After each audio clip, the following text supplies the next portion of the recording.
सामान्यतः एक विषय होता है और उस पर हम आप बात कर लेते हैं, परंतु आज एक ऐसा विषय है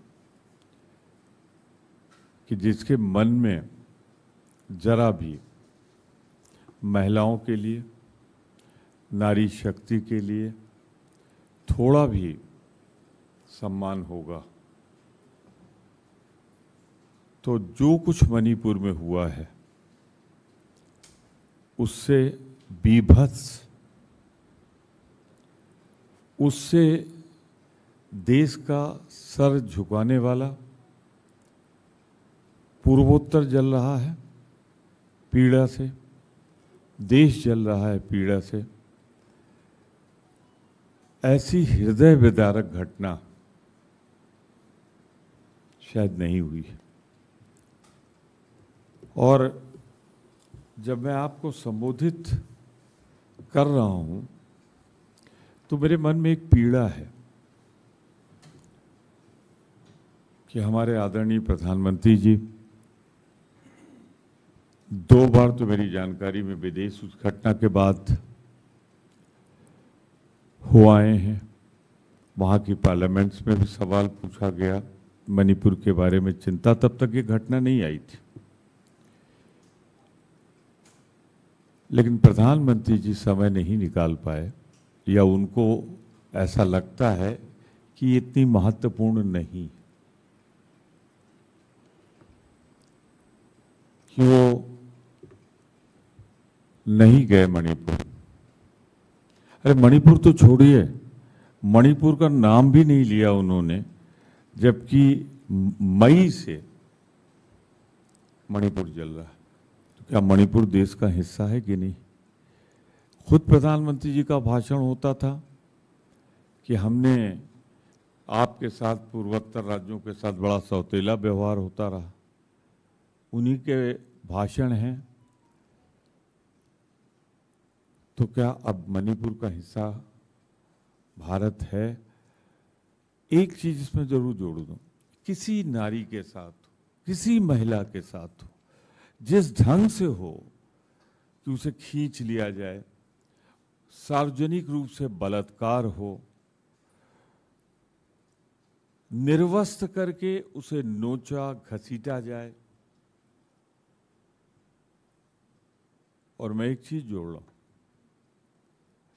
फिर मैं दोहरा दूं, हर महिला का सम्मान बराबर है, लेकिन जब वो महिला किसी भारतीय सेना के उस जवान के साथ हो जिसने कारगिल की रक्षा की हो, जिसने श्रीलंका में जाकर भारत का मान बढ़ाया हो, तो उस महिला के प्रति अगर हृदय में भाव है, और उसकी एक लाइन जो मुझे चुभ गई, पीड़ा दे गई, कि मैंने कारगिल तो बचा लिया पर अपनी पत्नी, अपने बच्चे, अपना गांव नहीं बचा पाया। ये बात बहुत दूर तक छूती है हमको। मैं इतना जरूर कहूंगा, ये लगभग 4 मई की घटना है। 21 जून को एफआईआर है।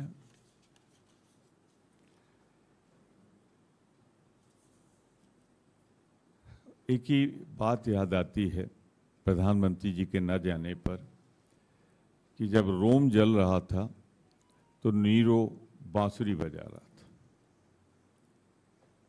वो संबोधित कर रहे थे देश विदेश में, पर मणिपुर के लिए 2 शब्द नहीं थे उनके पास। अपील ही कर लेते कि शांति स्थापित होना चाहिए। नहीं गए, पर हमें गर्व है अपने नेता राहुल गांधी पे। तमाम व्यवधान के बीच वो गए और उनको हर समुदाय ने गले से लगाया, रोकने की कोशिश हुई। तो ये उस कहावत को, उस कहानी को दोहराता है कि जब रोम जल रहा था, नीरो बांसुरी बजा रहा था। प्रधानमंत्री जी क्या कर रहे थे ये तो वही बता सकते हैं। उन्हीं का महिला आयोग, उसने भी नाराजगी व्यक्त की है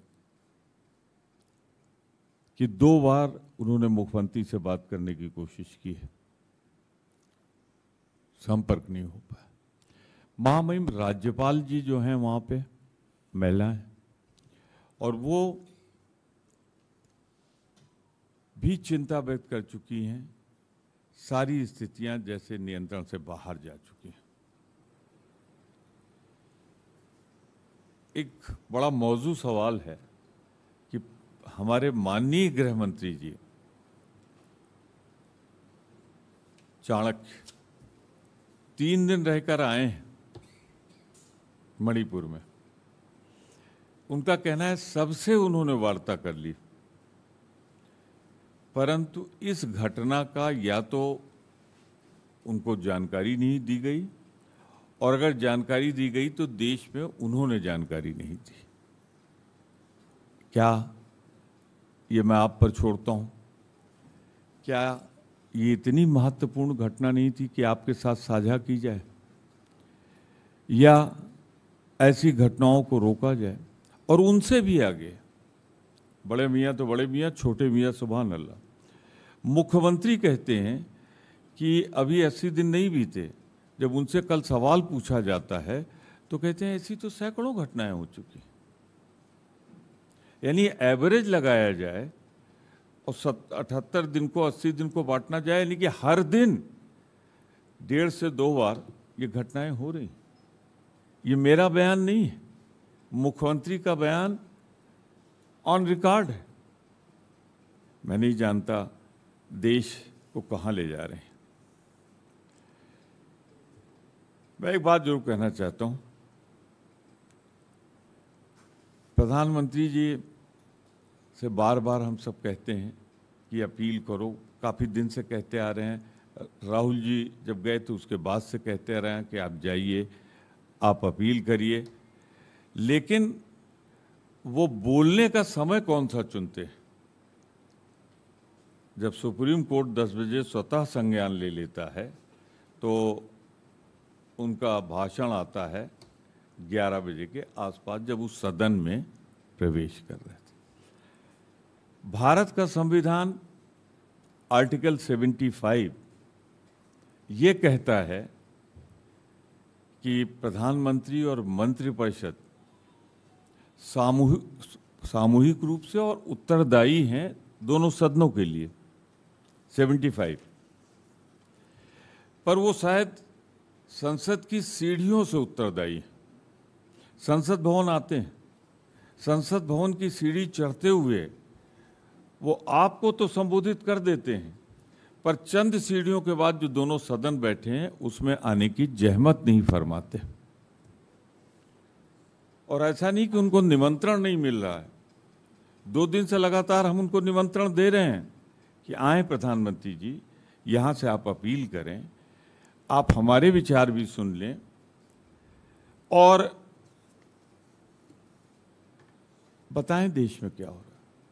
आर्टिकल 75 जो उन पर जिम्मेदारी सौंपता है उसका उल्लंघन है।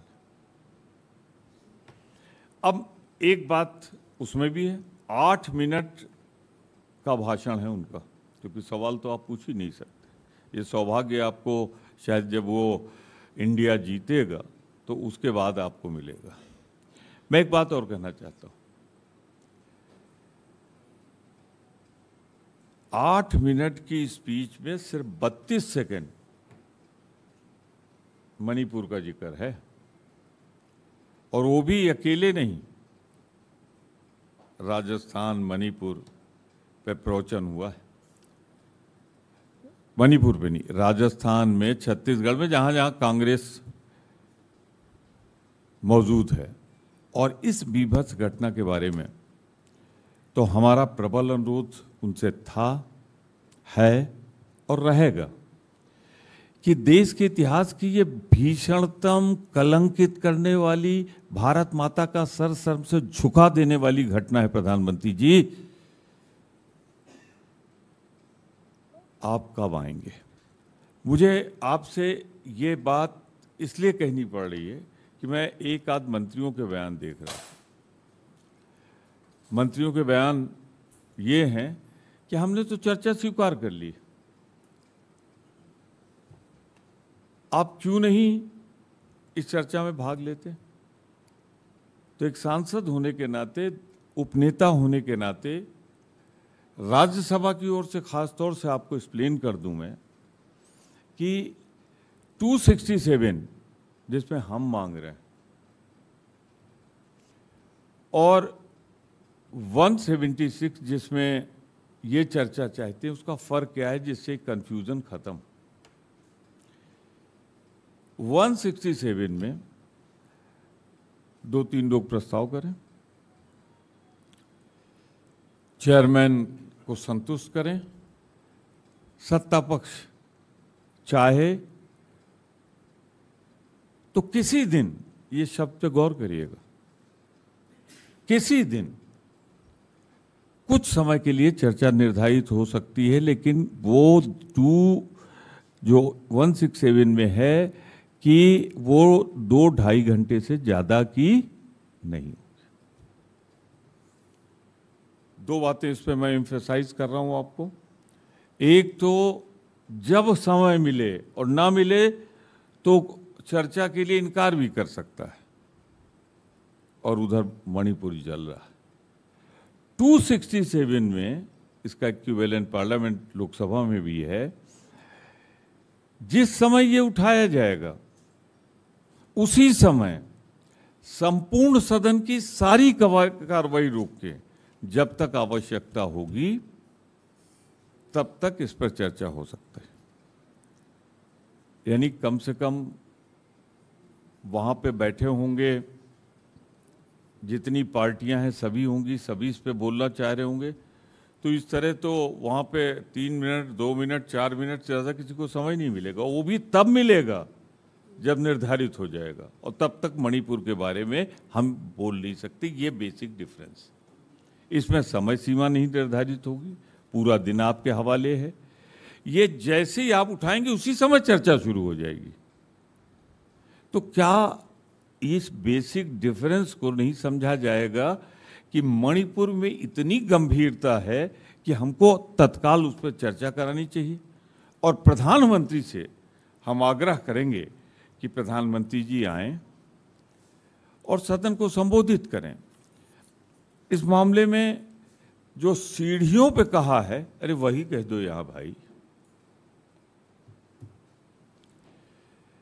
आर्टिकल 75 आपसे कहता है आप बोलिए सीढ़ी पे, सड़क पे बोलिए, अपने घर में बोलिए, लेकिन आर्टिकल 75 कहता है कि मंत्रिपरिषद पूरी तरह सदन के प्रति उत्तरदायी है, जिम्मेदार है। तो आर्टिकल 75 की भावनाओं और शब्दों का उल्लंघन होने वाला है। मुझे नहीं लगता जो ये इंडिया की डिमांड है वो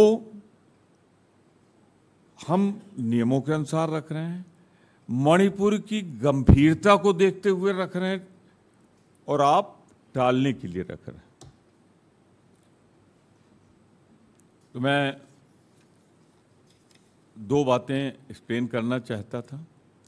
ये 2 दिन सदन क्यों नहीं चला? अरे अगर कल ले लिया होता तो ये चर्चा समाप्त हो जाती ना।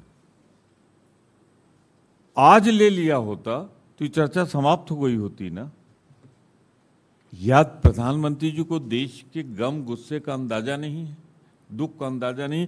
मैं थोड़ा व्यक्तिगत होते हुए कहना चाहता हूं, शायद यहाँ जितने लोग बैठे हैं उनकी भी आत्मा कांपी होगी जब वो वीडियो देखा होगा आपने अपने भारत देश के लिए। तो क्या वो उसी समय नहीं हो सकती? बेसिक, फिर मैं दोहरा के कह रहा हूं, at the cost of repetition, क्या मणिपुर की भीषणता, बीभत्सता देखते हुए तत्काल चर्चा होनी चाहिए, जो हम मांग कर रहे हैं। और वो मांग कर रहे हैं कि एक नियम के अंतर हो जिसमें आप 1 घंटा बोल सकते हैं, 1.5 घंटा भी बोल सकते हैं, 2 घंटा भी बोल सकते हैं, पर 2.5 घंटे के ऊपर नहीं जा सकते। तो क्या इतने दल, सत्तारूढ़ दल भी बोलेगा, हम भी बोलेंगे, क्या 2.5 घंटे में इस चर्चा को समेटा जा सकता है? यह सबकी बातें आ सकती हैं, और इसमें पाबंदी है कि आप बियॉन्ड इसके नहीं जा सकते।